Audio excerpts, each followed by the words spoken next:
one side. I'm the preacher also this morning, and our lesson is about the prodigal son. And in all my 50 years of preaching, I think it may be the second or third time that I'm going to have a lesson on the prodigal son. And the reason for that is I always felt it is so popular or much known parable that I said, maybe if I say the prodigal son, then everybody would be saying, not again. Maybe you've heard it so many times before, but maybe we can.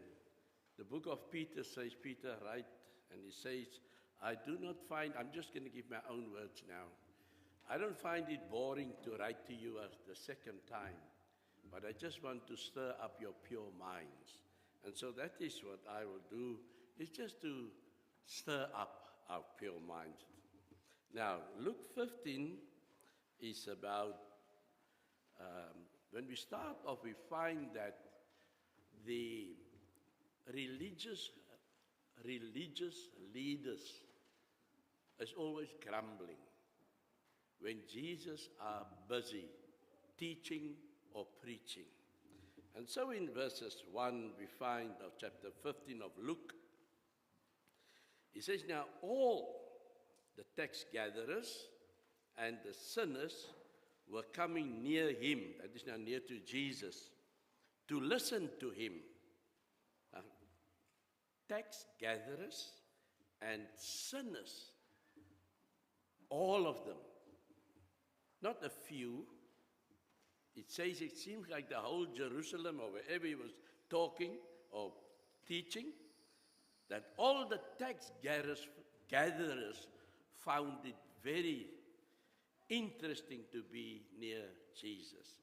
And all the sinners found it pleasant to be near Jesus.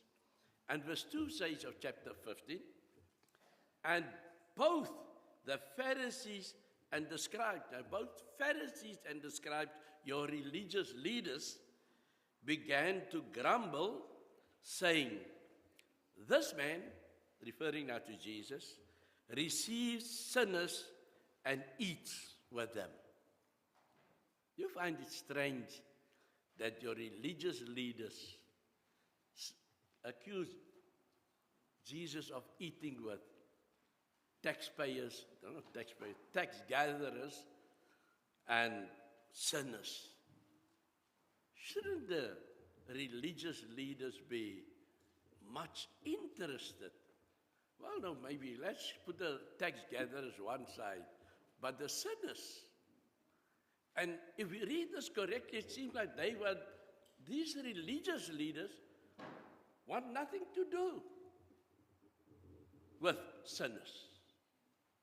So why are you a religious leader if you want nothing to do with sinners?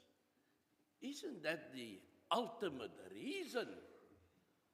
I would rather, I am remembered, I'm speaking on this, the name is gone, maybe Ben would know. There was a Afro-American, what is it? But that was a preacher. He was very famous. I believe about 46,000 people he baptized. And he was so sure every time when he preached and he makes the call, you want to accept Jesus? Then the people would come forward.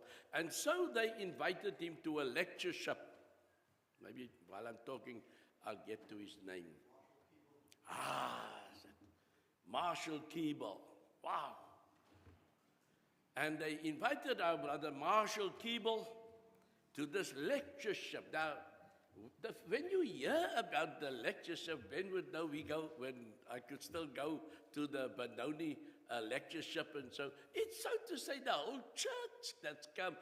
It's all your faithful members that's come. It's all your Christians that are there. So we are actually, when it's the lectureship, we are just establishing, teaching, and building the Christians.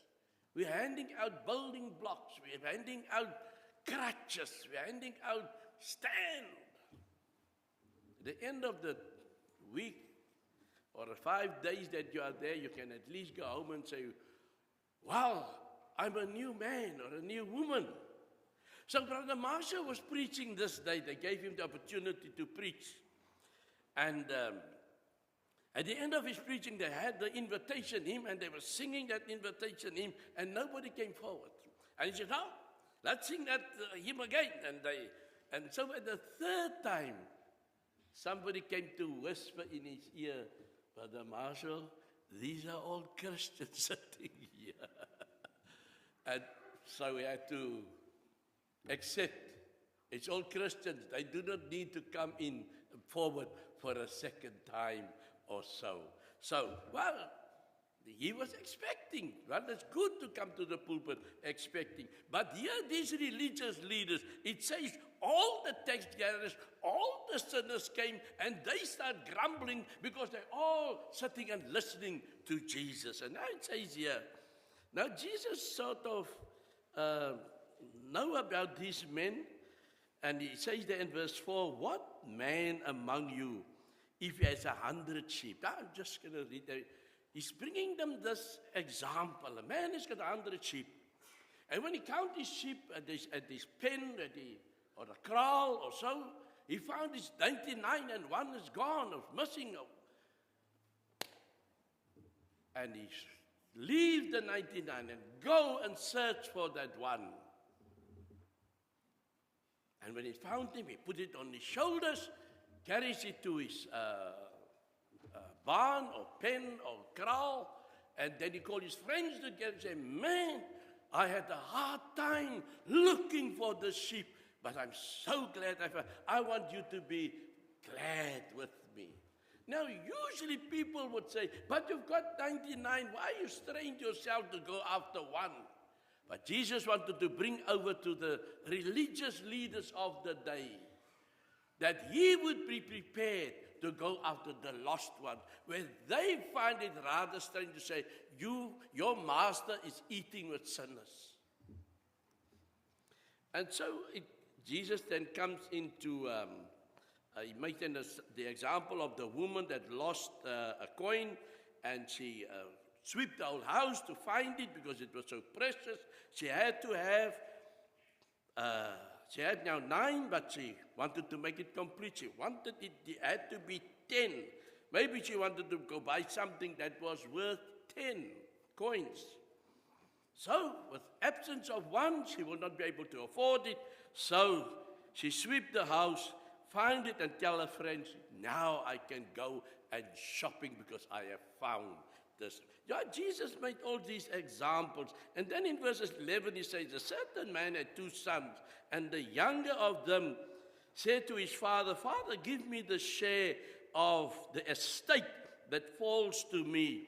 And he divided his wealth between them," because there were 2 sons.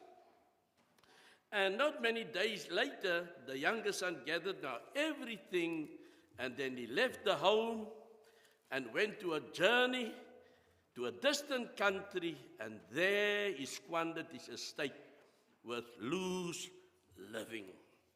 So now we find Jesus making this example about these, the father that had now the 2 sons, and the youngest one said, I need my share. Before we get there, I see I've missed something. I wanted to why Jesus was so talking to and made so many examples to the religious leaders. He wanted to show to them that Jesus reveals God's love for sinners. Jesus reveals God's willingness to forgive.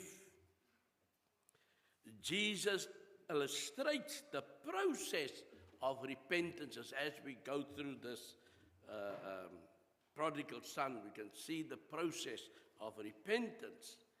And Jesus reveals it is never too late for second chances in life. You see that there was a second chance given.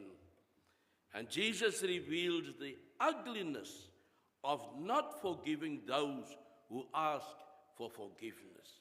That's why we have the Bible, because it's a guide, it's a light unto us. It is filled with wisdom not to be rejected. So now we had now the parable, and now we are at the story. The younger brother comes and says, Father, I know there's something laid up for me and I need it. I want to go and use it. And so he left it and left for a far country, and there he squandered it up, as the Bible says here, his estate with loose living.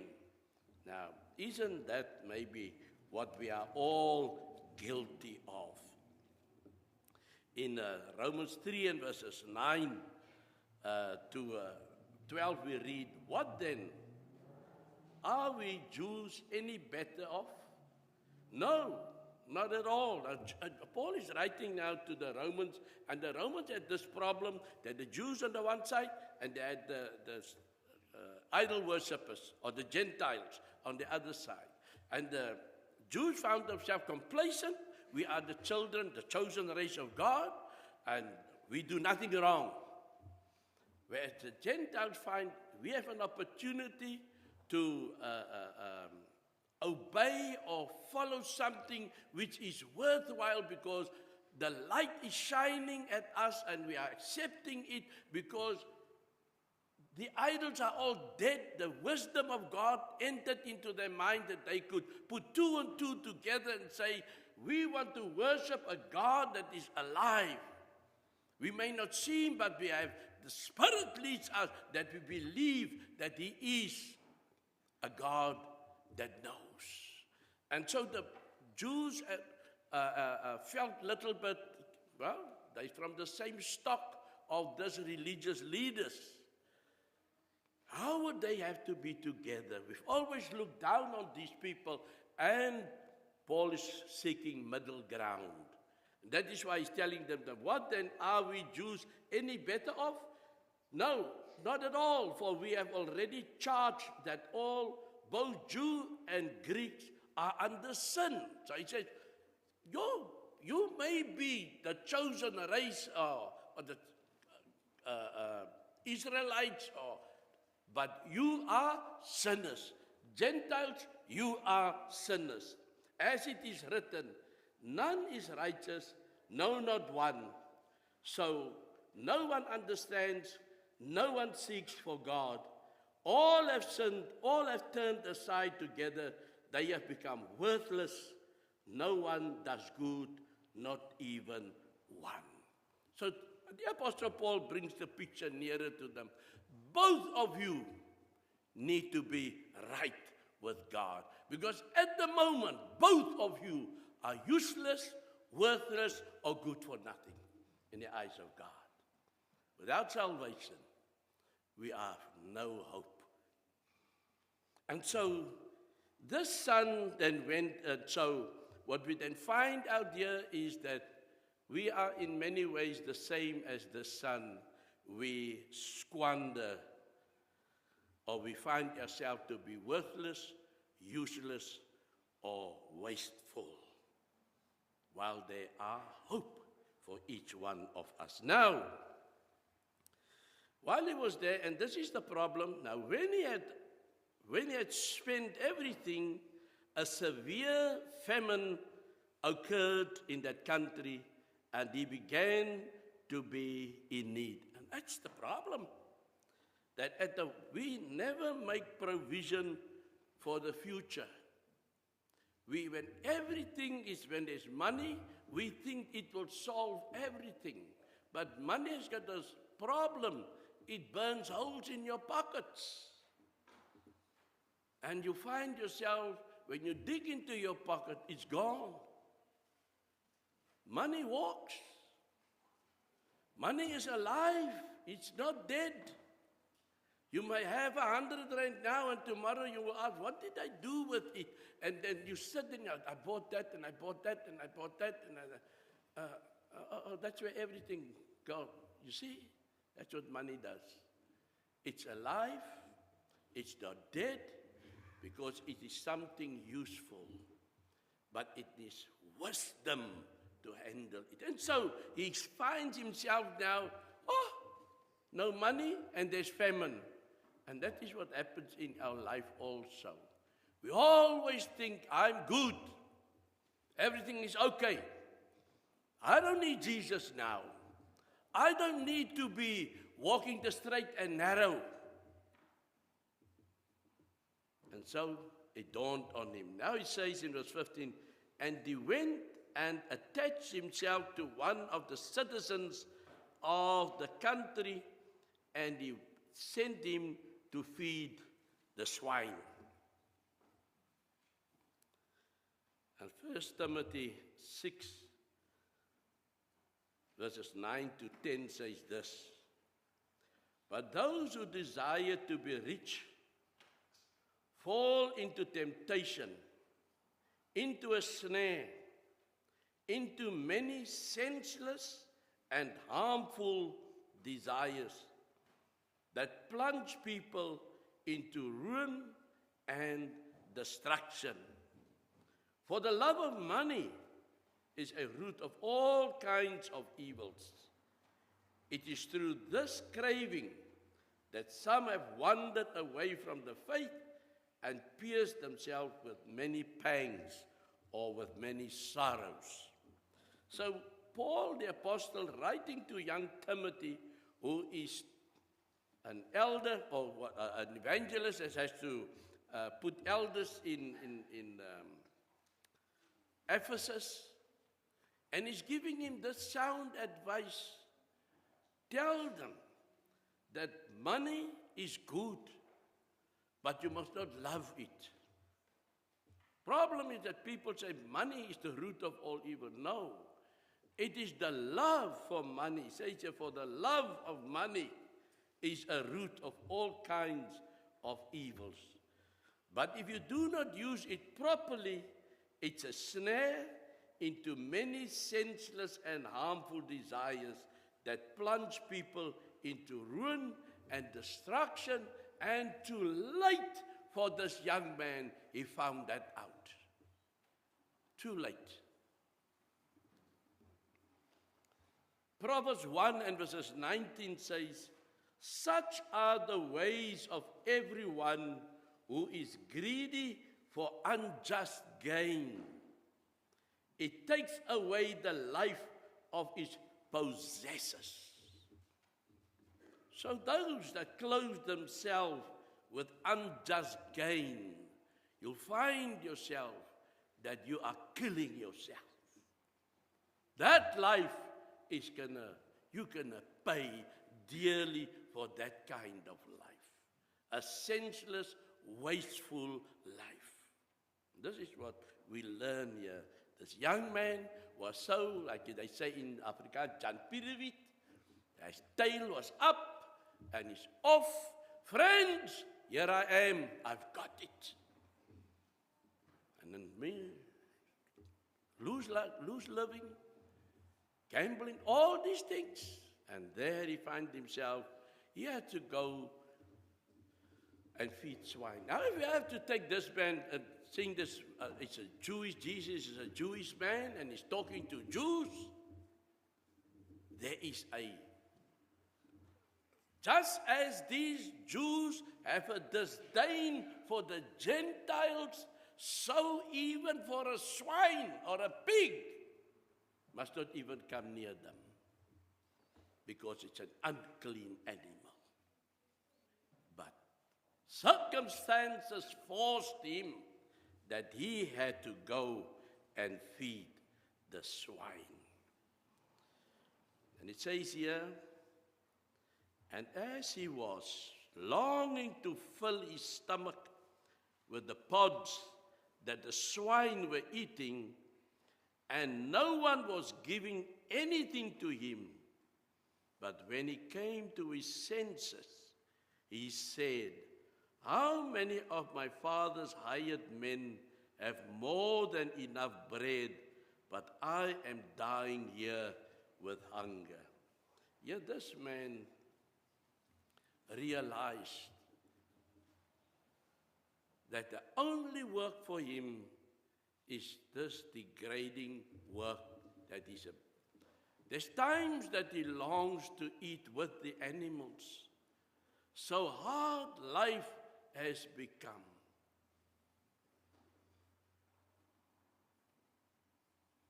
But then it dawns on him. My parents, my father's house, even the workers have a better life than this. And therefore it came into his heart, and it says, I will get up and go to my father, and I will say to him, I have done bad.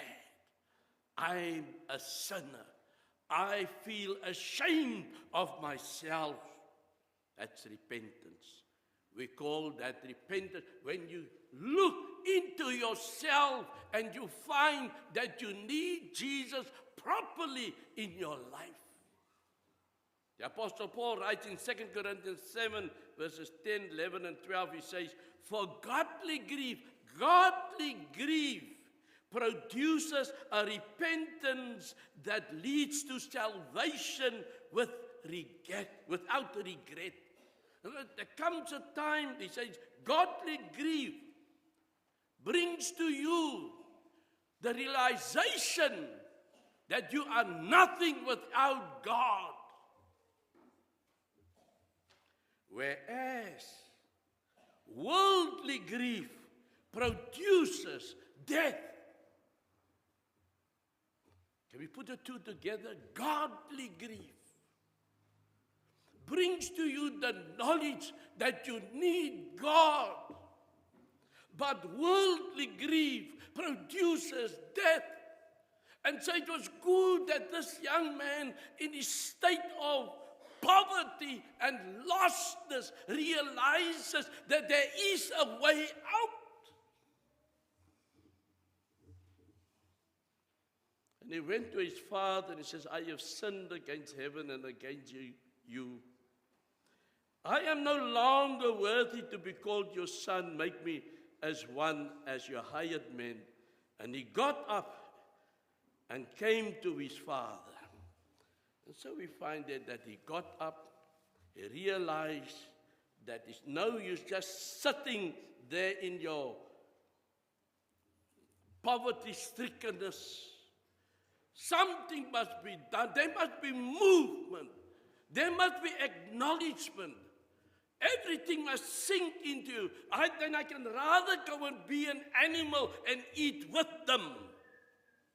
But because I'm not an animal, I'm a human being. And I had it better than this before. Because even my father's people has got much better than what I've got under these circumstances.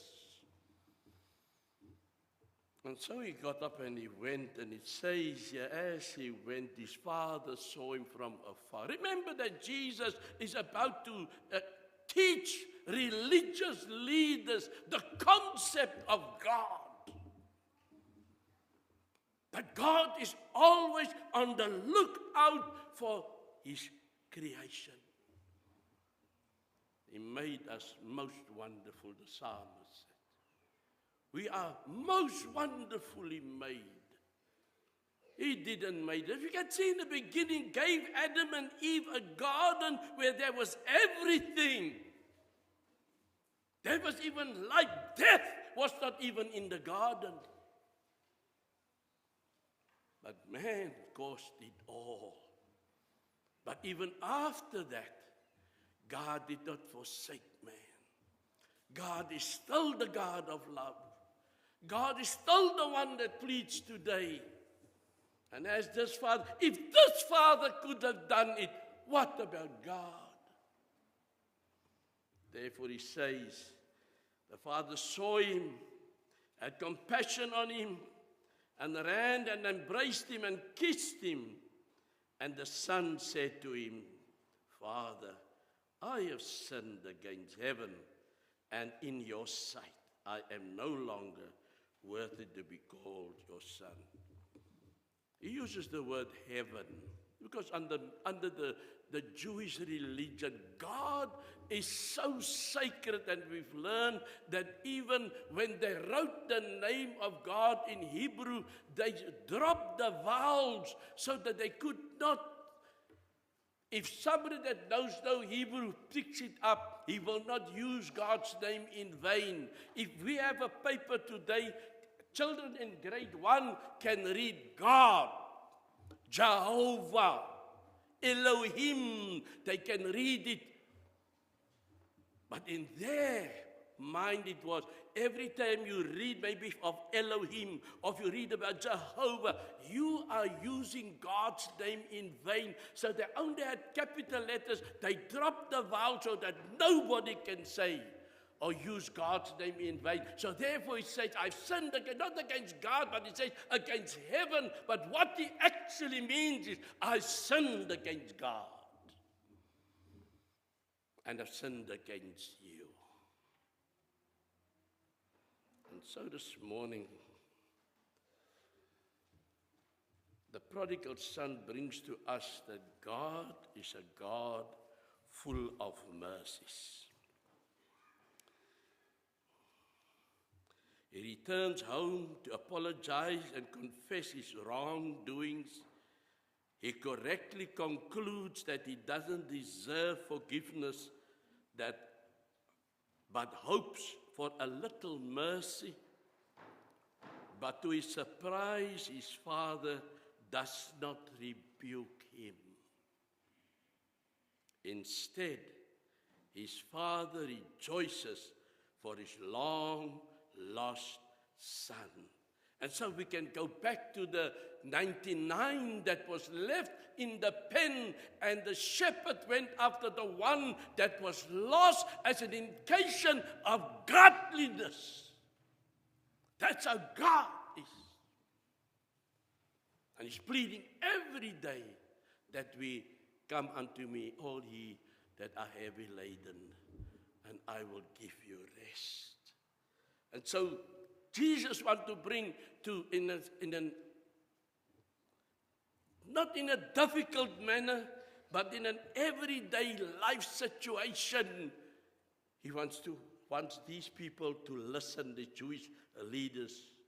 But the father said to his slaves, quickly bring out the best robe and put it on him, and put a ring on his hand and sandals on his feet, and bring the fattened calf and kill it, and let's eat and be merry. For my son of mine was dead and has come to life again. He was lost and he has been found. And they began to be merry. And so this morning we find that the Father here represents God. And this Father forgives.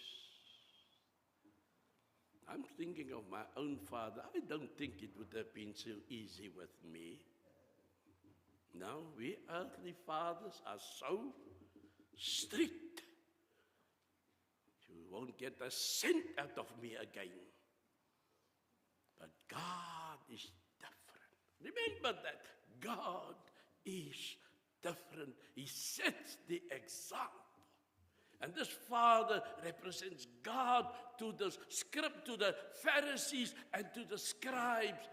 God would go after the one. God would say, you have been lost and you are found now. You have been dead and now you are alive. And God will let it go good with you afterwards.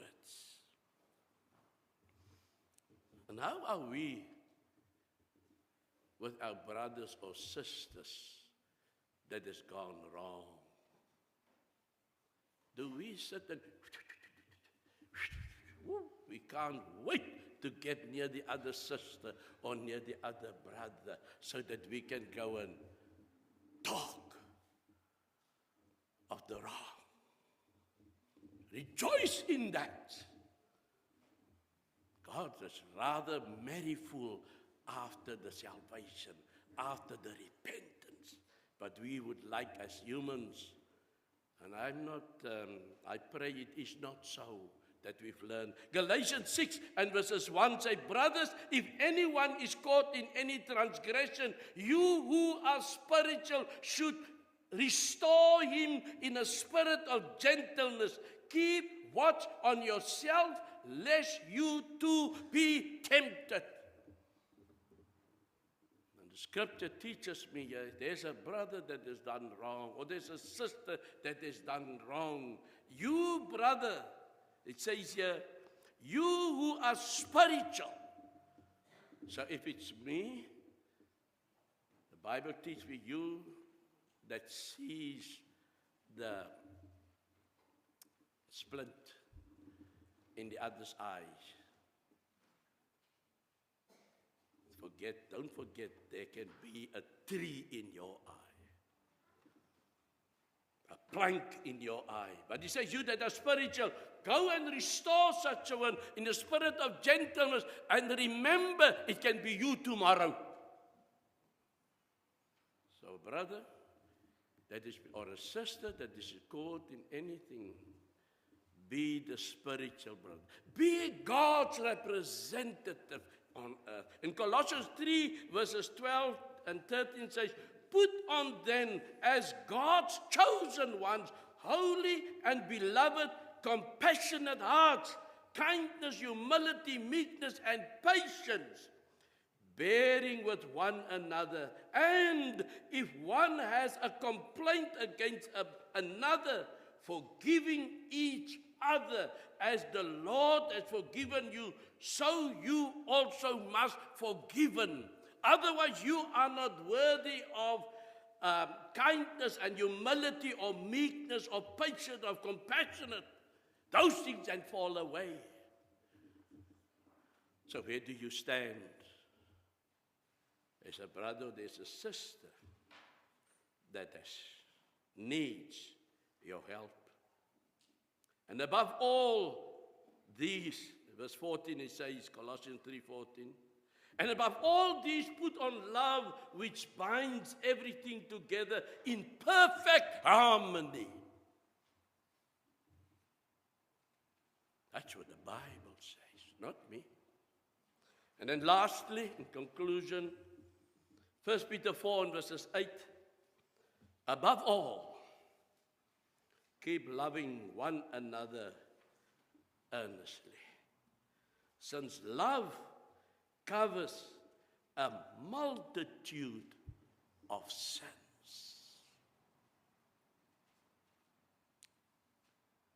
Brothers and sisters, I pray the Lord that we don't have planks in our eyes, but I love the idea a tree, because then we can't see clearly. But we need to represent God in the church and amongst each other. We don't deserve to have our sins forgiven. In conclusion, I read here, but there is our Father in heaven with open arms extending an invitation for us to humble ourselves and repent of our sins, so that he might have mercy on our souls. Don't allow sin to ruin your life. Our operator here will get the invitation hymn ready. And this morning, the call goes out. Are you a representative of God this moment, or are you filled? You have not died out everything. You need to be squeezed a little bit more so that you can be thoroughly God-filled. And Christ's aim to the Pharisees and the scribes was, you are religious, but you forsake your duty because you are filled with pride. No, God does not seek pride. Pride is our doom. And when we are letting our light shine, we do it in a worthy manner so that God can receive all the honor and the glory. I pray the Lord that we will go from here and say, I represent God, and I want God to be my guide. Shall we stand?